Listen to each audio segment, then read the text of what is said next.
Thank you, everybody, for joining today. My colleagues and I on the town board, Supervisor Rich Schaefer, Deputy Supervisor Tony Martinez, along with council members Dwayne Gregory and Terry McSweeney. Thank you for joining today. And we also wanted to wish you a happy Passover and a blessed Easter this weekend. We were also joined today by our colleagues in,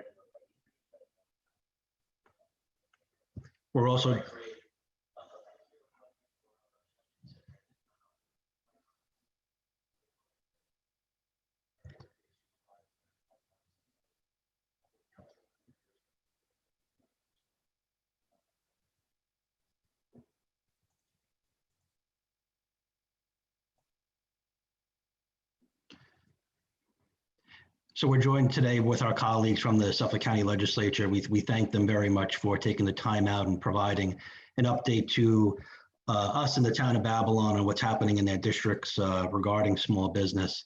Also wanted to thank the Small Business Development Center at Farmingdale College for joining us today, as well as the town of Babylon Industrial Development Agency. I've said this many times, and I'll say it again, that small business truly is the backbone of our local economy here in the town of Babylon. It is the largest job creator, creates a robust local economy, and we have seen, obviously, the effects of COVID-19 on our economy. It has basically stalled it and flatlined it. However, I will say that our small businesses are resilient. Many of them are pivoting and adapting their business models to this new reality of our current economic landscape. However, it's important that we as government help provide the resources and tools to, one, make sure that they have the resources that they're accessing from the SBA in terms of loan programs to maintain financial operations.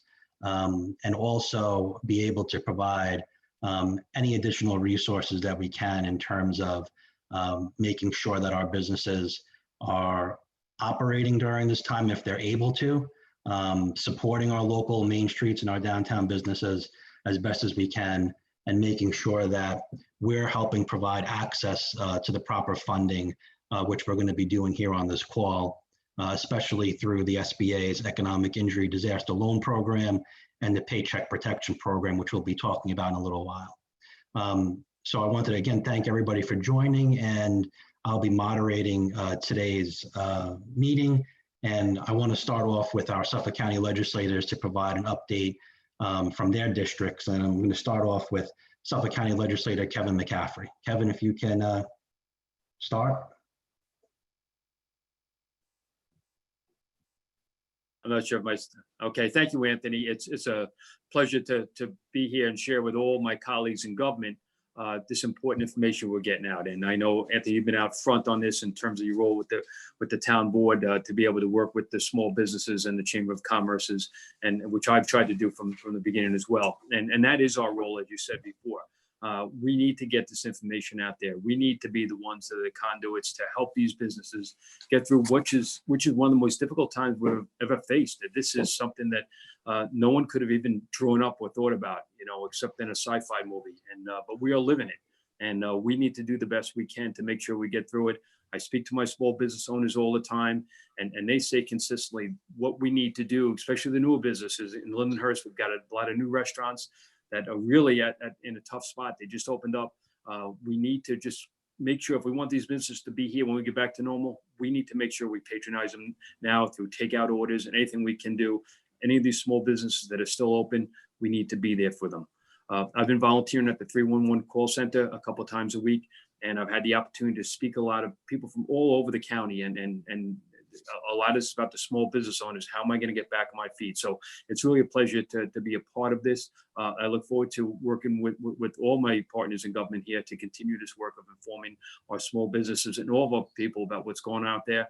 And in the future, I'm going to be doing a little 311 just for District 14 about various information we have about unemployment insurance or all the other things that are out there that may be necessary. So thank you for leading the way on this, Anthony, and I look forward to being a part of this. Thank you, Legislator. Legislator Jason Richberg, if you can join. Sure. I just want to thank you all, and Anthony, definitely you have been leading the way on this. So I just want to thank you for everything that you're doing. I want to echo what my colleagues in government are saying. I think it's great to see that, all of us are coming together to bring the information to our community and to our town, because that's desperately needed. A lot of times, folks are looking for leaders to give them information, and that's why we're here. So, just things that you could do to support yourself, take breaks from watching and reading TV and listening to what's going on. Take breaks, take a walk, get outside. If you're a victim of domestic violence, or if you're looking for some resources, I have some information here on the screen for you. You could also go to my Facebook page, facebook.com/ledge.richberg. You can get all this information there. In our district, there are a number of communities and school districts that are providing food, and that's very, very important for those folks who need it. And there are times available on this slide. You can see that these are the places where you can get food, and there have been some additions. So we're going to be amending this on Monday. And just to go quickly, I know that there's a COVID relief package. Families earning $75,000 or less per year can receive $1,200, and there's an additional $500 per child. The unemployment benefits were extended for 13 weeks, and freelancers and gig workers are going to be eligible for these programs. And there's $350 billion in federally guaranteed loans to small businesses, which is why we're here today. If you're going to be filing unemployment, this is the days you're supposed to go. A through F is on Monday. Tuesday is G through N. Wednesday is O through Z. And if you missed your filing day, Thursday, Friday, and Saturday is the time that you should be applying. If you're going to apply for the United Way program, there are a number of sets of income. Your maximum gross income should be, for a household size of one, is $2,494. It roughly goes up about $553 for every increase in size from 2 to 3 to 4 and the like.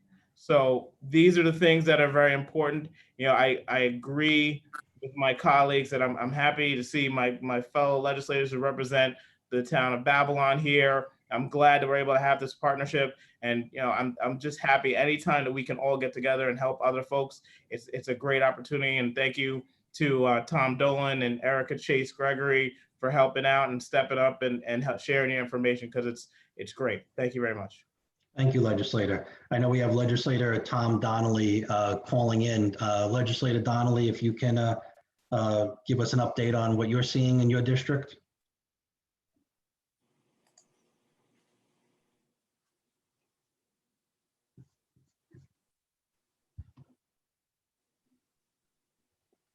All right, so we'll go back to Legislator Donnelly.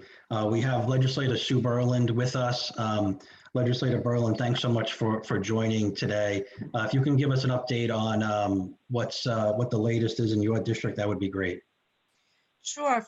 First thing, I want to thank everybody for organizing this call today. It's important that we work together to get all the information out to our constituents so that, they can take care of themselves, take care of their families, take care of their businesses.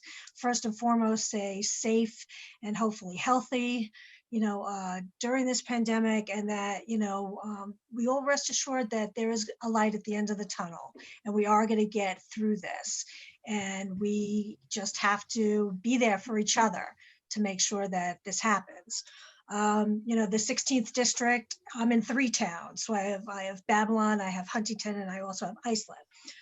And one thing that's consistent throughout, our youngest is an EMT.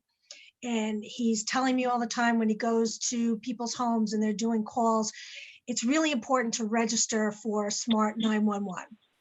You can do that through smart911.gov.com, or there's an app that you can download on your phone. And it's important because you can give it as much or as little information as you want. But God forbid someone has to come, first responders have to come to your home. If you're already registered on Smart 911, they have a lot of information that they would need to help you before they get there. So that's one thing that I'm telling everybody in all of these Zoom chats that I do. Also, have a designated shopper in the family. You know, sometimes people are out and they're like, well, we have to go shopping, we have to go to the supermarket, we have to go to CVS, we have to get whatever we need. And they're using that as a way to almost socialize. But no, it's much better to just have one person from the family who's designated to go out and do that.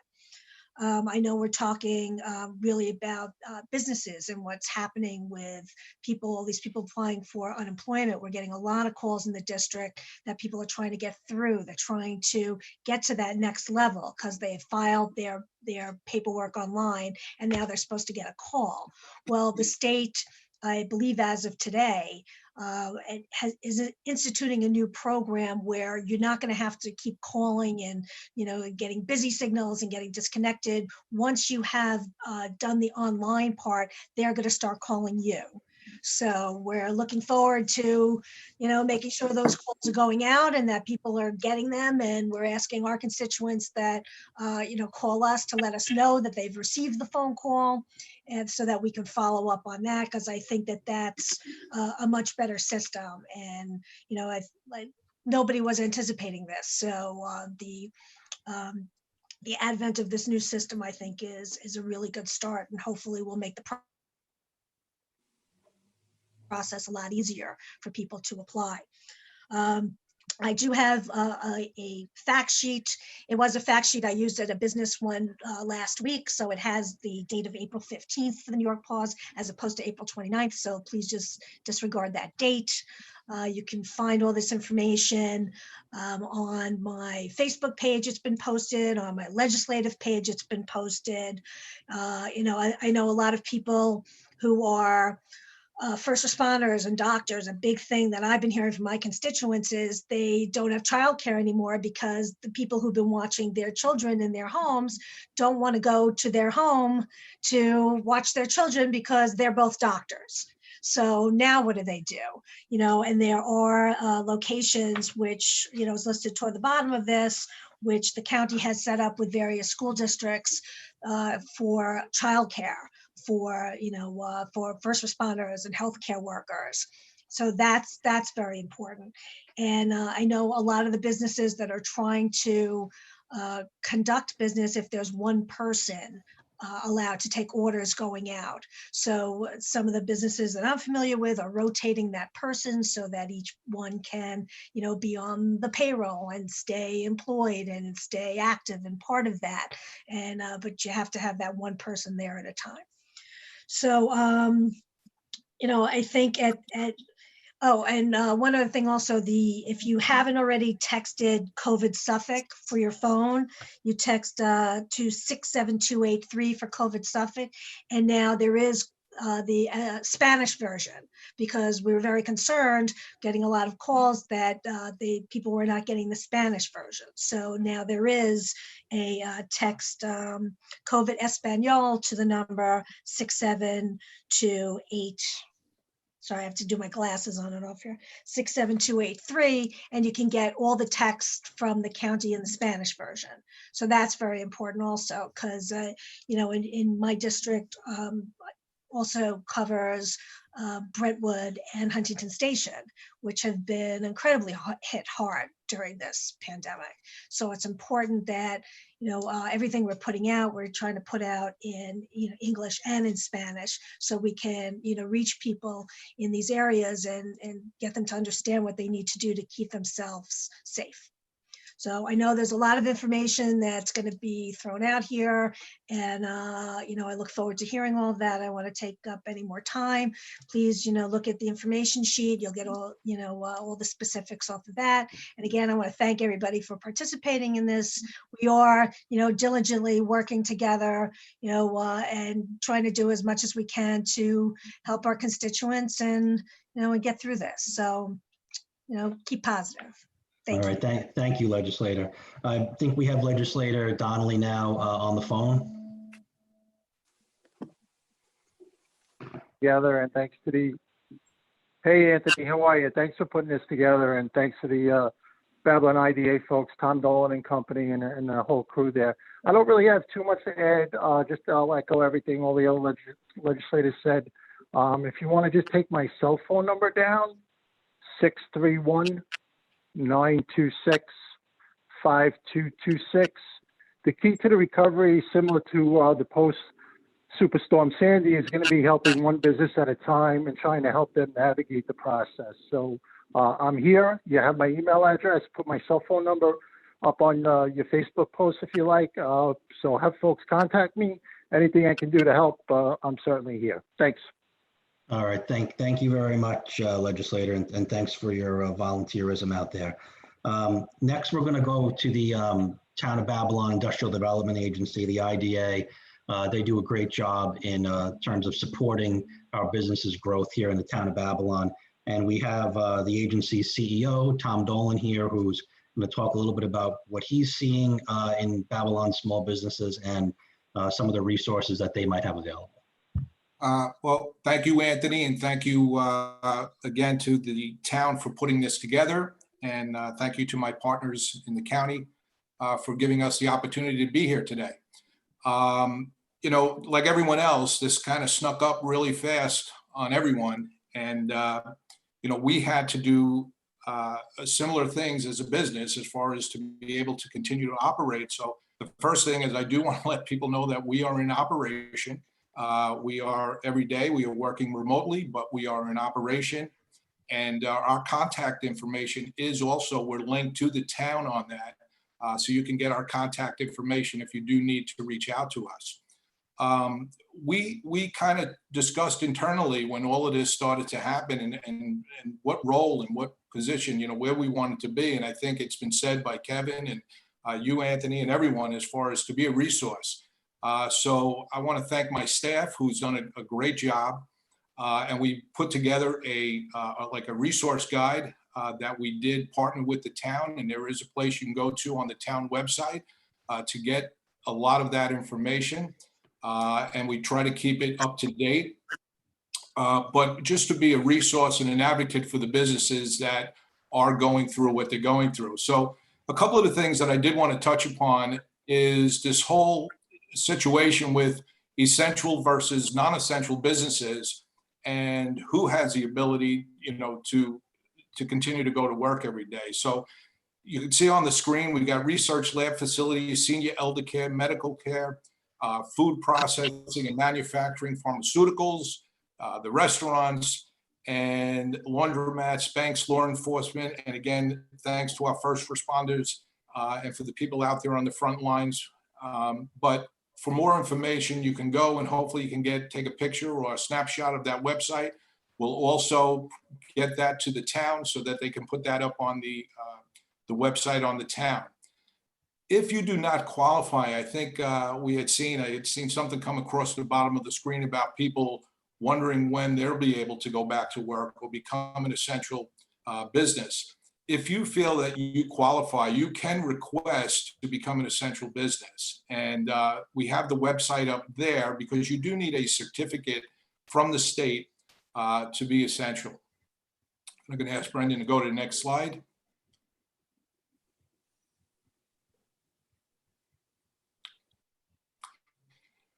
The other thing that we deal with, there's a lot of projects that are going on within the town. We got projects going on in Amityville, Copeg, Lindenhurst Village, but all the essential and non-essential construction must be safely shut down, except for emergency construction.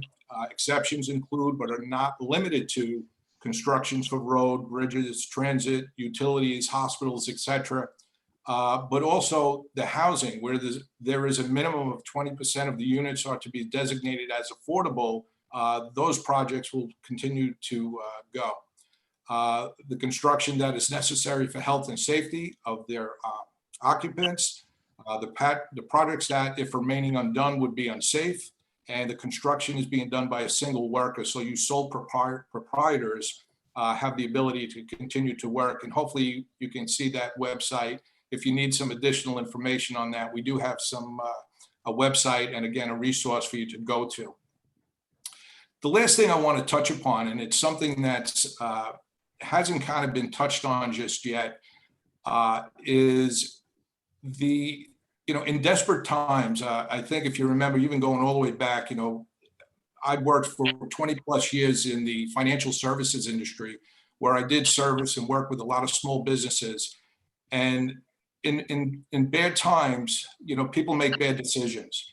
And I just wanted to put out there that it's so important right now to make sure you're coordinating with your tax professional, to make a coordinated effort to make sure that you're not doing anything that's going to somebody take advantage of you, get your information out there. You don't want to put your information out there if it doesn't need to be out there. So working with your tax professional, and also looking at all these programs. There are many nuances to these programs that are right now. And I can't overemphasize enough to go with a professional and make sure that the program that you decide to go with, whether it's PPP or some of the other programs, or some of the things that are available on an individual basis, you're able to tap your retirement accounts in certain instances. But again, sit with a tax professional, make sure that you're reaching out to them and doing the things that make sense for you as a business and as an individual. Thank you. All right, thanks, Tom. Yeah, I think there's been a lot of discussions and a lot centered around the essential versus non-essential. So the more frequently we could put out that information through the website and through social media, so businesses are kept up, with the most current decisions on that front, I think is really important. So thanks for doing that. So now our next speaker is Erica Chase Gregory. She's a director of the Small Business Development Center at Farmingdale College. The SBDC at Farmingdale is, a critical resource during this time. They are an authorized partner of the Small Business Administration and really can help guide small businesses through these various loan programs that are out there right now. I kind of look at it and say that, there's kind of like 3 phases of small businesses of what they're going through right now. Through these application processes. And, the first is the application process itself, understanding what the program is and applying for it. The second is kind of being in that holding pattern and that waiting phase as to once your application is submitted, waiting on the funds to be deployed by either the SBA or the commercial lending institution. Then the third phase would be once they receive that money to start deploying it into their businesses in order to maintain payroll, rehire folks, be able to pay utilities and rent. So we have small businesses I know that are listening right now that have contacted me throughout this time that are really in all of those phases. The last one, in terms of receiving the money, I know there's been a lot of frustration that it's kind of been dripping out there. So hopefully that the banks open up more of the flow quicker. So Erica, thanks so much for joining us today. I know the Economic Injury Disaster Loan Program and the Paycheck Protection Program, are 2 really important resources that are available right now. So if you can jump into those a little bit and discuss that a little bit more in depth, that would be great. Sure. So thank you so much for having me. This is really important to get out into the public. And I think it's a great follow-up to the last thing, Tom Dolan, you were saying about unsavory characters out there trying to harm people as they're trying to recover. So I want to give you the good information, the information that we have about the EIDL loan, which is the Economic Injury Disaster Loan through the SBA. And then I'll chat just briefly also about the PPP. There are a lot of questions from the small business community about these programs, some really bad information that's out there. So hopefully I'll be able to clarify some of those things. And then I know some people had some questions, so we can go into the questions about them. So there are two programs. The SBA Economic Injury Disaster Loan is a disaster loan out of the SBA. With every disaster in the United States, this loan gets deployed for businesses with 500 or less employees. It's a loan up to $2 million for businesses. It's 3.75% interest. And for not-for-profits that are eligible, it's 2.75% interest. The nice thing about disaster loans is that the term can go out to 30 years. It is also deferred. The first payment for the loan is deferred up to for the first 12 months. So there's lots of time for the company to get back on their feet. Perhaps at that point, they don't even need the loan and there's no prepayment penalty. There are no fees to apply for the loan. So it's a great option for people who need working capital once they've had a loss due to an incident to get back on their feet. This loan can pay for fixed debts, payroll, accounts payable, and other bills paid had the disaster not occurred in the first place. Typically, the application process is you apply through SBA and you wait to hear back from them. This program for this disaster, there was a little bit of a jump start that they pushed through with stimulus money due to the fact that it's a disaster like no other disaster. So they included an advance payment for this program, and it gets a little confusing, so I'm going to try to go slow for everybody to understand. So you register for the EIDL loan through their website, and it's covid19relief.sba.gov. You register for the loan at that point. It's a 3-page registration. You click submit and you're in the SBA system. At that point, they had asked you a few questions about your business, the business size, and based on the business size, you can be qualified to receive an advance through that program. So, which I just learned yesterday, this program's been around for a couple of weeks, but things changed on daily and information comes out daily. The new information that came out was that $10,000 is tied to the number of employees you have at your business. So if you have 4 employees at your business, you're going to get $1,000 per employee as an advance, which is very different than what we had thought a week and a half ago. It's not a $10,000 advance. SBA came out with their qualifications yesterday for it. So it's again based on head count up to $10,000. Wow. So that's a big difference, isn't it, Anthony? The other thing about that advance, it's tied to and can be, it can be tied to the PPP program and will count against that money that is forgiven. So it's almost like an advance to the PPP program. It's very interesting to me how they're going to work this out logistically if someone doesn't apply for the PPP. So they give this advance, because in the fine print on the SBA's website when it first came out was you can have this advance, even if you don't qualify for the loan, it's going to be forgiven. I've never heard of a dime that's given from the federal government that's just forgiven for an unqualified person. So I don't know how that's going to wash out. The important thing is to, as a small business, is try to understand the best that you can for what you're getting involved with. The thing we tell clients, because things are changing, is to apply. Doesn't cost you anything to apply. It will take some time to get through the process. And then once the bank, the SBA and the bank partners will come to you with a loan package, if you will, you can at that time say you can decline it.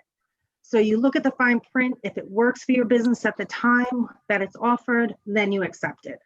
So what we're saying, get your applications in and let's work on trying to keep your business alive now and seeing if those dollars are going to help you recover going down into the future. So that is the EIDL loan. One of the things that I think a lot of people are going to be confused about is the 3-page registration process. They're going to think that's the application process and that whatever their needs are is going to be answered by that registration process. That's not it. So you register, you go into this pool for perhaps you'll get this advance. At that point, you will get a confirmation number from the SBA, as well as down the road, whether it's a week or 2 weeks, I don't know what their process is at this point. People are starting to come out and ask, I applied 2 weeks ago, I haven't heard anything. So it's going to be more of a process. The SBA will contact you with an email, and there will be forms that you need to fill out to go through the rest of the loan process to be eligible for that $2 million pot for the rest of the bills that you have and where you need assistance with. At that point, they'll let you know exactly what you need. The SBDC at Farmingdale or at Stony Brook, we have 2 on Long Island. We can help you with those forms. We can explain those forms. We can help you produce those forms, fill them out with you, and then you're going to send them back to the SBA for their full underwriting of your, quote, disaster loan. At the same time, with the new stimulus money that came out from the federal government came this PPP program. It was small businesses were allowed to apply for it starting on April 3rd, which was last Friday. New York, all of New York, it was an epic fail on the part of the banks. The intention is perfect. The intention is to get the money out on the street. However, the banks were just not ready to process these applications. So the application process is for the small business to work with their bank. What we're hearing is, my bank is this credit union. They are not participating in this loan process. That's a problem because if they then go to, God bless you. If they then go to another bank who is participating, that particular bank is saying, no, I'm not taking your application. You're not a client of ours. You're not a customer of ours. So right now, there are a lot of small businesses. They're saying, well, who's going to take my application? Last night, there were a few brokers that we use at the SBDC that we use to connect with different banks, whether they're regional banks or state banks or throughout the country. They have banks in their toolbox that we can have our clients apply through. So it is opening up. It will continue to open up. People need to be patient.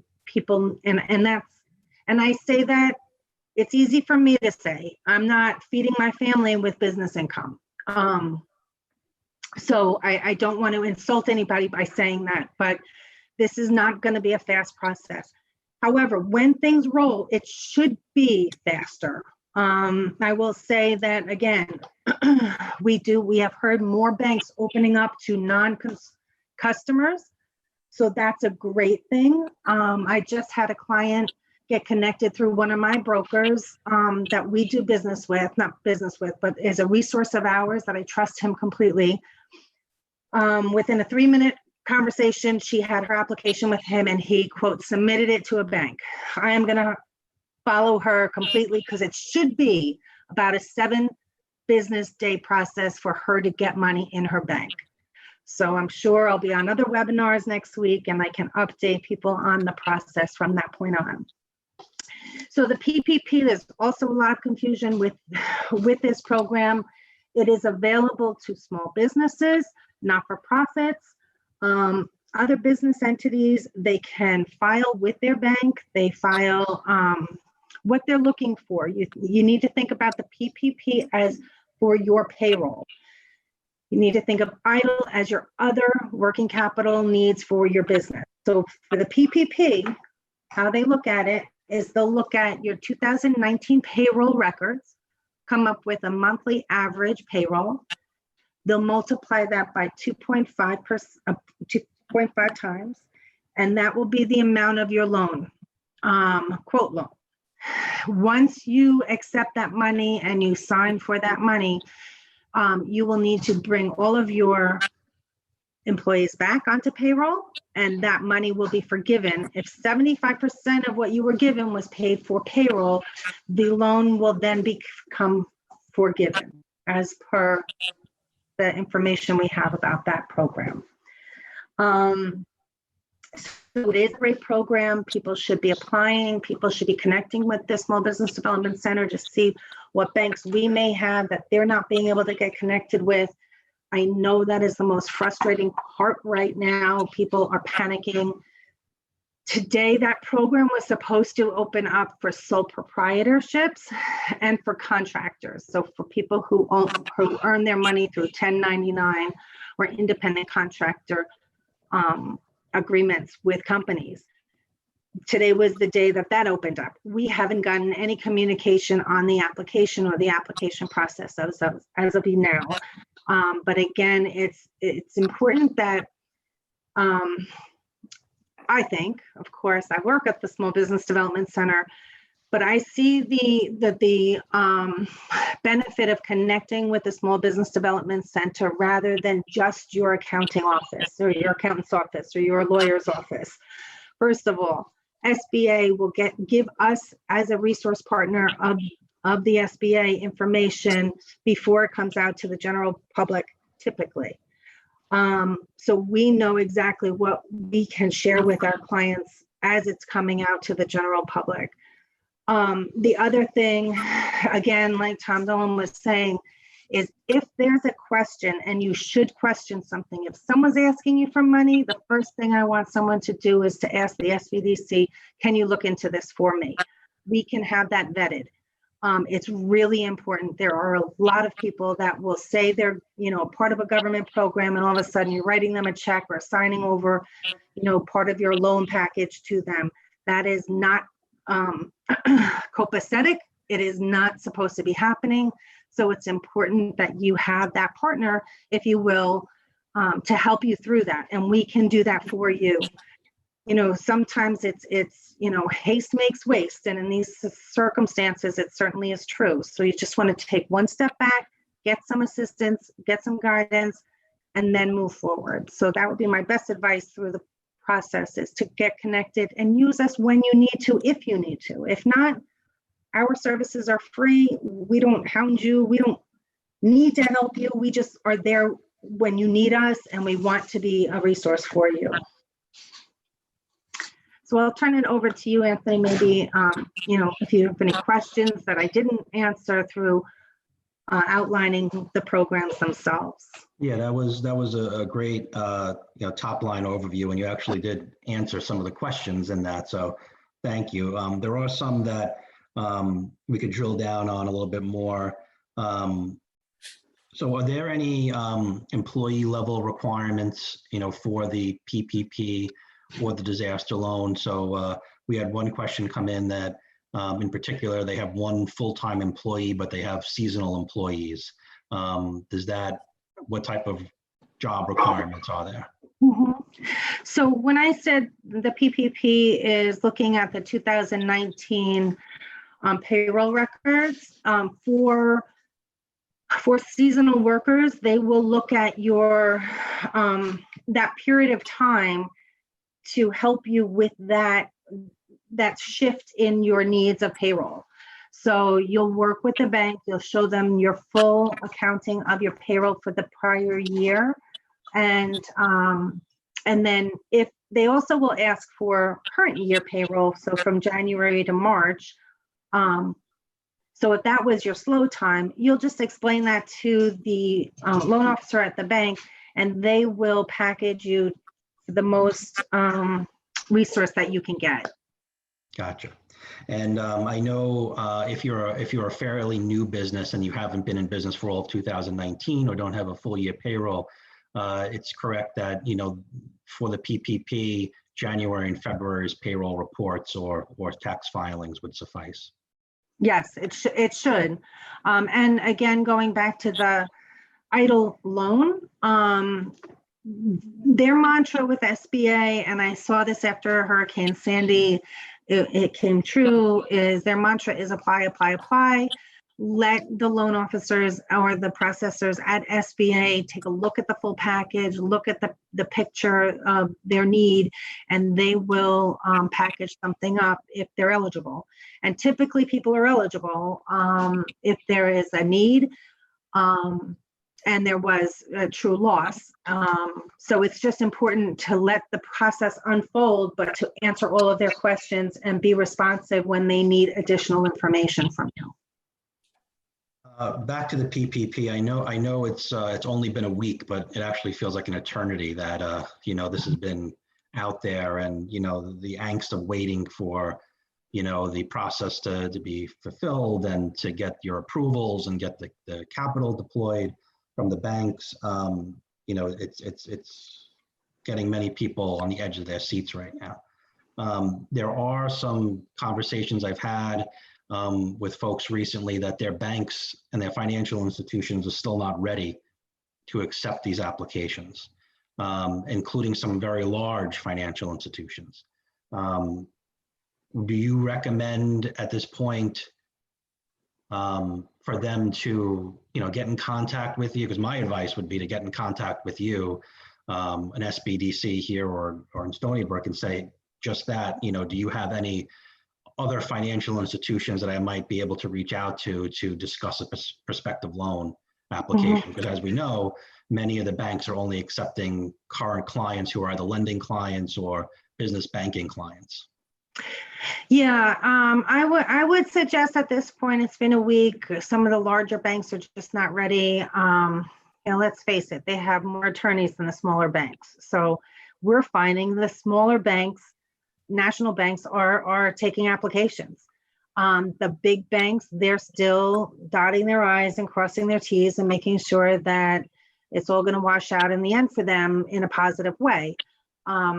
Rightfully so, they should be concerned. But for the small business, that doesn't help the small business. So we, like I said, just last night, a broker that we use, he's an SBA lender. He'll connect people with SBA lenders across the nation in good times. And he got involved, and he's working on behalf of Dime and BNB and two other private banks, smaller banks, but who have been SBA approved to do these PPP. Let me make it clear. You should not be paying a broker. You should not be paying anybody to apply for this loan. They get paid from the SBA, not attached to your loan. So if you get connected to someone that says, oh, there's a $500 application fee, don't walk away from them. Come to the SBDC and we can get you connected to somebody that's doing this legitimately. And one more question from me, and then I'll see if any of the legislators on with us still, or Tom, have any questions for you. But again, I know this is the recurring theme, and we go back to this again about, the timeline and the wait time for both the disaster loan and the PPP once your application is submitted. I'm not gonna, specifically say, oh, well, how long do you think it's gonna take? Because I don't know if you necessarily can have a crystal ball. But at what point, should, like applicants follow up, okay, it's been in for a week, it's been in for 2 weeks, has there been any type of guidance that SBA or any of I know on the commercial bank side, there's been a little bit more guidance that once the application's approved, it's supposed to be, I think, within 3 days of funding.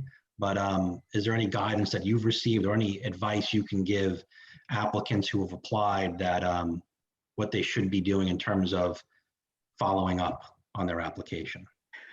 So that's a great question. Okay, so SBA guidance, you saw Steve Mnuchin on every couple weeks, I think last Friday, come out, and there were 3 days, 7 days, 14 days, to funding in your bank. All I can say is I haven't seen it. We just the banks are overloaded. The systems are overloaded. You see with Department of Labor with unemployment is overloaded. People are still waiting for unemployment. And this is going on almost 4 weeks, right, from the time people left their jobs. So to give you a straight answer, I don't know how long it should take in a perfect world. And I'll share this with you. My sister has a small business in Virginia, and she, it's a federal program. So she called me, what do you know about the PPP? And I said, you'll go through your bank. And she goes, my bank called me. This is Virginia. They called her. I have not heard one business where their bank called them on Long Island. It's them reaching out to their banks. She applied, she hit the button on Friday the 3rd, and she got her money. She contacted me on Tuesday in her bank. So it was lightning speed once they processed the loan. Again, this is in Virginia, a small regional bank in Virginia. New York, for every human, for every person, we have 5 attorneys on Long Island, and they're all trying to make everybody safe. So sorry, Susan, not to put lawyers down. They protect us, right? But sometimes they get slowed down. So I think that's what we're seeing in New York. We're slowing things down because people are overly cautious instead of just getting the money that was intended to get onto the street.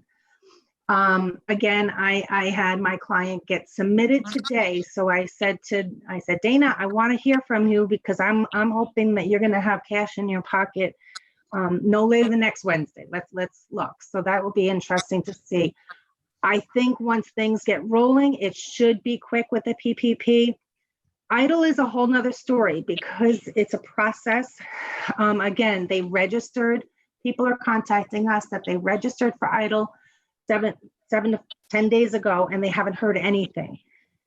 Only thing I can tell them is if they have a confirmation they're in the system, they can call the customer service number from SBA.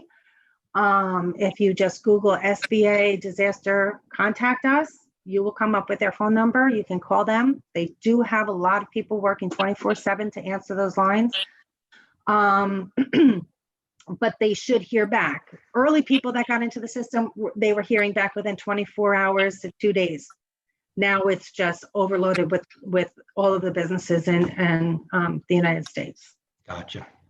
Okay, and yeah, on a positive note, I did see in Long Island Business News that Regional Bank on Long Island has been dispersing some of the PPP money through their bank. Their clients were happy and they started, putting it back into their businesses, which they need to do. So that was a positive note to see that one of the regional banks, to your point, some of the more community-oriented banks are able to deploy the loan money much quicker than maybe some of the larger, more robust institutions. Also, I know that the initial, $300 and I think $49 billion stimulus package, I know going through Congress right now is an additional probably $250 billion or so dollars that they're looking to add onto the prior amount. So, to try and ease the fears of small business owners of, I don't hear back. Is the money going to run out? How's the money run out? I know that our representatives in Washington are trying to fight and make sure that, there is proper funding, that all the small businesses that apply should be able to get their money. And they need to hopefully start deploying this money a lot quicker so they can go back to creating a local economic generator for us. Mm-hmm. I'm not sure if any of the legislators have any questions. Jason? Thank you, Erica. I mean, this is very, very informative. 2 quick questions. Some folks have been texting me. So nonprofits, is there any ceilings or floors for them? Do they have to be a nonprofit of like 3 people, or can it be up to like 50 or 60 folks? They'll follow the same size guidelines as the small businesses, so they can go up to 500 employees. I know the SBA expanded the guidelines in terms of quote size of the business, but I did have one not-for-profit. They were affiliated with another very large not-for-profit, and they were outside of the size guidelines. So there is a size guideline, but I would say 99% of who we're dealing with on Long Island is going to be eligible to apply. So if there's a question, you can always send them to me and I can find out exactly if they would be eligible by their size. That actually leads me to my next question. Some folks have been texting me, how do we get in contact with Erica? So the fastest way to get in contact with my office is SBDC, Small Development Business Center, SBDC, at farmingdale.edu.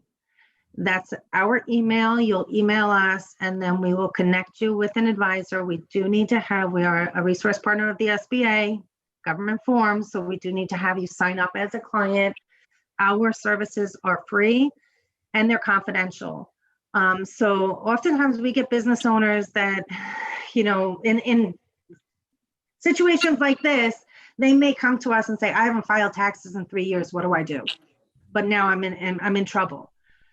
We're not going to report that. We're going to figure out how do we get them to be eligible to apply for this, and we can help them through that. So it's really important for them to understand that we're all about them and their needs. We're quasi-government, but not in the way that we would expose anything that could harm them. This is all about helping. So they can email us and then we can get them connected with the business advisor. And once they send that form back, it's between minutes and no longer than 6 hours for them to get a business advisor to contact them back and help them through their questions. Perfect. And then the last question I have is I have a number of hair salons, beauty salons and the like, and they have all different type of employee situations. Some of them are 1099, some of them rent the chairs out to folks. How should they approach this? I mean, I guess obviously the easiest answer is have them go to you, but how should they be looking at their business model? So if they have payroll, if they have strict, typical old-fashioned payroll, they should be applying for PPP for their business and their payroll. If they are themselves a hairdresser that's a 1099 employee, or that they rent a chair and they're a sole proprietor in themselves, that program was supposed to, like I said, for sole proprietors or consultants, if you will, of the businesses that are receive 1099s throughout the year, and that's how they make income for the year. That program was supposed to be rolling out today for the PPP.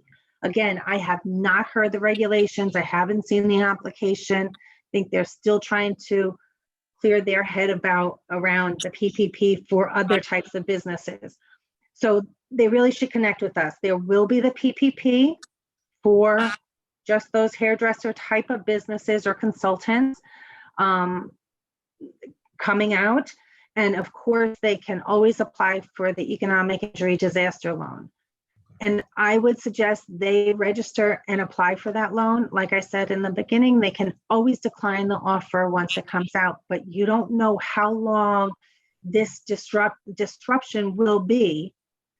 And at the point when they get an approval letter, they may need more than they thought, or they may need a portion, and they can always take a portion and decline the rest. So it's always better to have options than none at all and regret that you didn't apply 3 months prior, right? Thank you. Thank you. Anybody else have any questions for Erica? Yeah, Anthony, I had a question if I could. Yep. So Erica, one of the questions they asked is the eligibility for the PPP loan in particular. Is your personal credit, does that affect your eligibility for that loan through your business? Your personal credit, with the SBA products for disaster products, they're very generous, meaning that your credit can be as low as 580 to be eligible for disaster programs.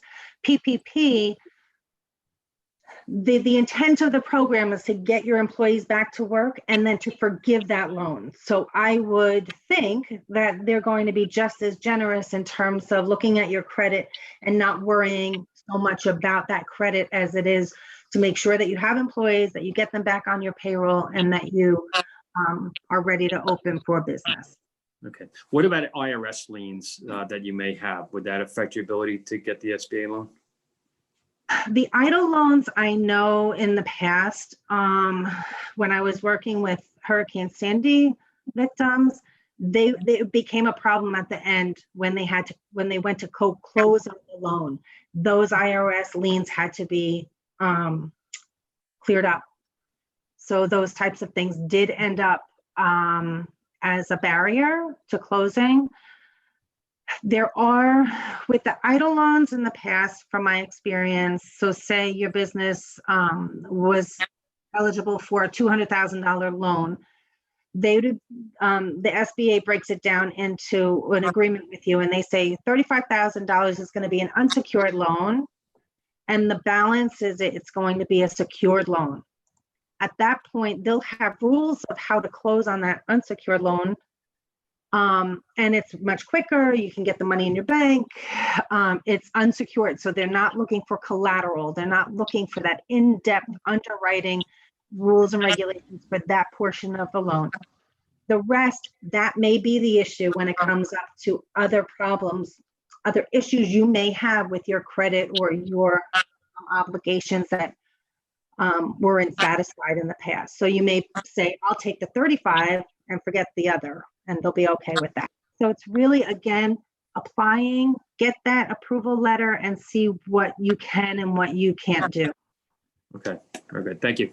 Welcome. And on the Paycheck Protection Program, the PPP, it's my understanding there's no personal guarantee, there's no collateral, there's no bank or SBA taking, second position with any type of, debt instrument, filing liens or anything like that.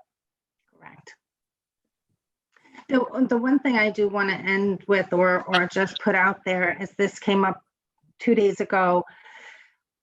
One of the businesses said, I was able to get my application in. It's there. Should I be applying to other banks? So I said, for what? For PPP. And I said, why would you do that? My accountant said I should be applying to as many banks as who will take my application. And I said, first of all, the system is so overloaded. You have your application into a bank. You should be thankful and move on and wait. I said, so I think your accountant gave you really bad information. However, what has come out of that, because people have done this. So what happens when you apply to your bank, the SBA puts you into their system. They know you're in there. We had a client who went against our advice, applied for another loan, and now it's a red flag holding it up. And so they had to withdraw the application. They got approved for the first one. So please, if you get through this application, it is the same process with any bank you find. Not going to be a better deal out there. It's not like a mortgage where it's a different interest rate with one bank than the other, closing costs or fees or what have you. Get your application in, sit tight, and wait for your approval. So it ended up he was declined and he had to start all over. So, penny wise, pound foolish. Erica, I have one more question, if I could. Someone just texted me as we're speaking here. So someone just asked me, they have a retail store. They have 5 different stores with 5 different tax ID numbers. Do they need to file separate loan applications to each one of those stores and or separate tax ID numbers? Yes. So every corporation will file a different application. If you're talking about the EIDL loan, either one, the PPP may not. They're more of a streamlined process. So they may just give the payroll piece for each of those stores separately. The EIDL loan, part of the application process is going to say, do you own other businesses? So they follow the money and they'll find where these businesses cross and the affiliations. But they'll work that out. The SBA loan processors are awesome at it. They're lovely. They'll work with you. They'll try to figure, they'll work with what you have to make the application complete and eligible for as much as you can get. So initially, if they want to go for the PPP loan, should they file separately or together? So what I would suggest them to do is they're going to have their payroll records for each separate organization. It's a one-page application. So I would fill out an application, be very organized. Once they get an appointment or they talk to their bank that's going to accept it, that bank will then say, you know what, I'm going to put it all in as one or put it in separately. That would be my suggestion. Great, thank you. You're welcome. Susan, you had a question? Yeah, it's more of like piggybacking on what you just said, because the rules are changing almost as rapidly as they're being, created. So, you might start in a process one way and then realize that, now it's steering you in a different direction. So I would suggest that more people reach out to your organization. There are lawyers and accountants out there that are doing the best they can, but they're not necessarily privy to all the information as quickly as you are. So anyone who's getting personal advice from their accountant, from their attorney, take that as a, maybe as the initial springboard, because not every business is used to dealing with your organization. And that's what I'm telling, the people that contact me. They're like, well, do I listen to my accountant? Do I listen to my lawyer? I said, listen to them, hear what they're saying, but then reach out to, the small business, association and reach out to you so that and make sure that what they're doing is really accurate. And it's just that maybe people haven't had the need for it before, and they're not current clients, but they should. I think a positive thing about this would be if you can develop them as new clients and get your information out to small businesses that might not have been privy to it before. So right. So thank you so much for that. And again, I mean, I obviously drank my Kool-Aid with SBDC because just like what you're saying, we're part of ARG, Accountant Resource Group. We did 3 webinars for them each week. It's an accountants. They have small businesses and they've been reaching out to get the most information. But like you said, things are changing daily. So they may not know today what we told them yesterday as gospel.